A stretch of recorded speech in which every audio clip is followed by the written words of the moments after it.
Welcome to Longbox Paradox, episode 51. I'm Dan, and this week I have a couple curated picks. Gonna be pretty quick. I got three that two that I loved. One, it is what it is. I'll get to it when I get to it.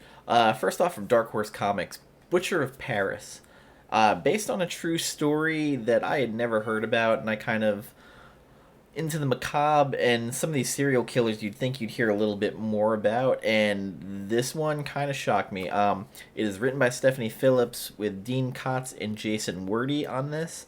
The art by Dean Kotz is interesting. Basically, the story is German occupation of Paris during World War II, and there is a serial killer running around Paris. It's fascinating, and now I kind of want to look it up. Book starts with a Jewish gentleman running, and you know, kind of the book is about serial killer, but he's actually running from the Nazis and trying to escape. And we then go to meet Mr. Dr. Perriot, and he is the villain of this book. He basically was promising Jews trying to flee to help them, and he was actually killing them. We meet, now the inspector and his son, and the Germans are there. It's fascinating when we finally get to actually what the gist of the book is. It takes about 3/4 of the way through to finally get what's really going on, and they find this grisly murder scene with all these body parts everywhere, and that's when the mystery starts to unfold, or should I say the police finally are involved and discover this grisly murder scene. There's 18 bodies, I believe they said at one point. I will also recommend, after the actual comic stops, there is a little bit of an epilogue where the writer goes on talking about Perriot and I think it's Perriot. Oh, Petiot. And he was posing as a French resistance fighter. It's called When a City Goes Dark, talking about this butcher that we don't really ever hear about. Fascinating to read. I recommend it. I actually really enjoyed this book, but I love horror, and the fact that this is based off true crime is even more insane. Check it out. I'm giving this one a 7 out of 10. Worth reading if you really want to find something completely fucked up, and this whole story is fascinatingly fucked up. It's a buy for me. It might not be for everybody. Go ahead, check it out. And we're going to do next die number 10. So this is the last of this arc, and it continues to be fascinating. We go to now Ash with Zamoma, the Vampire Lord, are going to... Basically, it's a plan to free Ash and Zamoma's son. We learn more about the dictators and what they do. Also, how Zamoma wooed Ash. He also was kind of messing around with Izzy. Izzy, Ash, and Zamoma have kind of formed their own side, I guess you could call it. And basically when Ash has been seduced by Zamoma, and kind of how she didn't mind sticking it to Izzy a little bit. And we go further into when Ash discovers she was pregnant, and how they had to make a deal with the mourner to take care of the child, and how Ash now owed her. We then go into basically the guild of the dictators, and they explain they have something called the chain maker. It's fascinating. They show a fight between dictators with Ash versus these other two younger ones, and kind of how a dictator would fight another dictator. Really interesting. Of course, Stephanie Hahn's art continues to be fascinating. Uh, just beautiful detail here and there. Kieron Gillen's care in the writing shows through. Um, and we go to Ash after he's gone back, and he's just plain old Dominic again. And the difficulties he and his wife had having their children, trying in vitro, and how all the memories flooded back from when they were in the world of Die. And you start to feel bad a little bit. Um, Ash makes a decision in this, which has a very like Empire Strikes Back type of feel.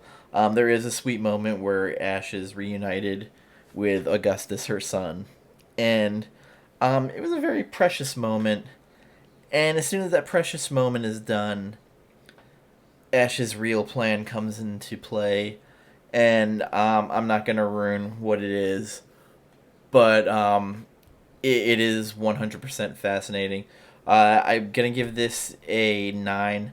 9 out of 10. It's by the trades great.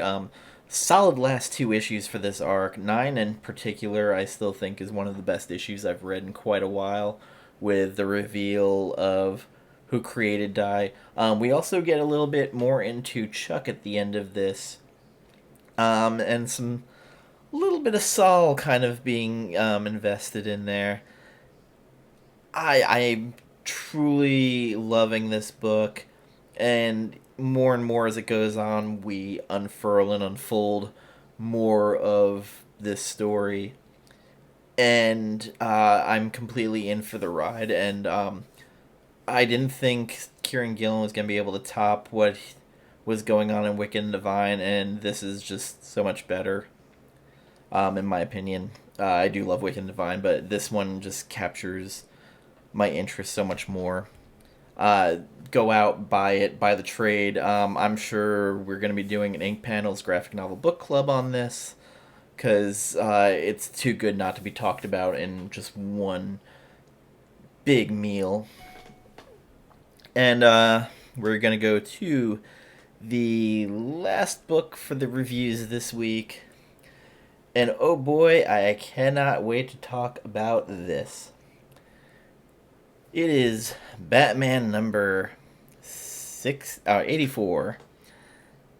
And this one fills in the gaps of Thomas and Bruce, and how Thomas came to the regular Earth proper versus the Flashpoint Earth, and how basically Professor Zoom, or Reverse Flash, basically did it as a fuck you to him for killing him.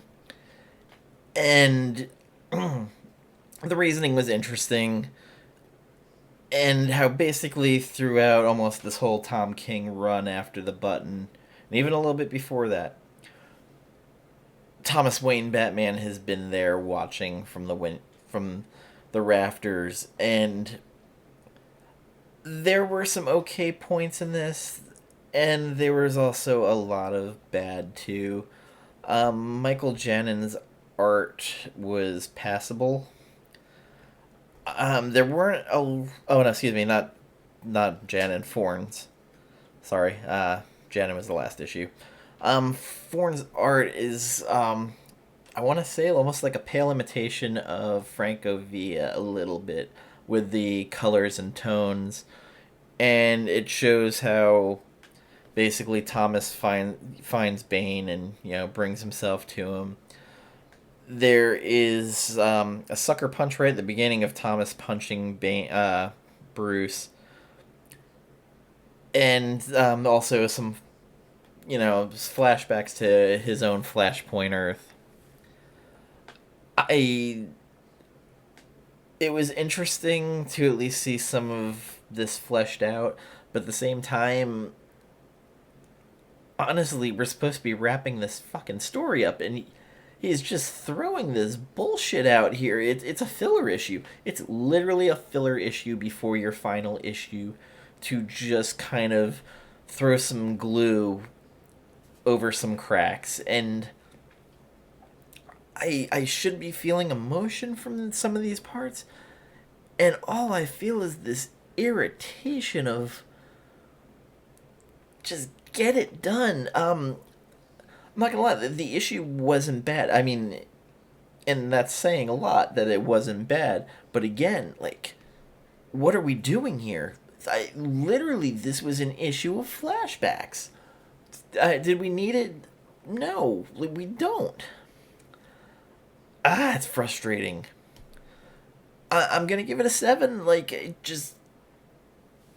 it's frustrating. And like, City of Bane, Bane was barely in his own storyline. Christ, cracker. So it's almost over. My frustration with this book is almost over, and gonna start fresh with James Tynion, and hopefully we'll get something a little more action. Hopefully with a lot better freaking dialogue. Ay, ay, ay. Um, yeah. So I'll be done ranting about Tom King soon. Like, it's gonna be over. It's been a year that I've been doing these reviews, and it's gonna end. It's going to end. I promise.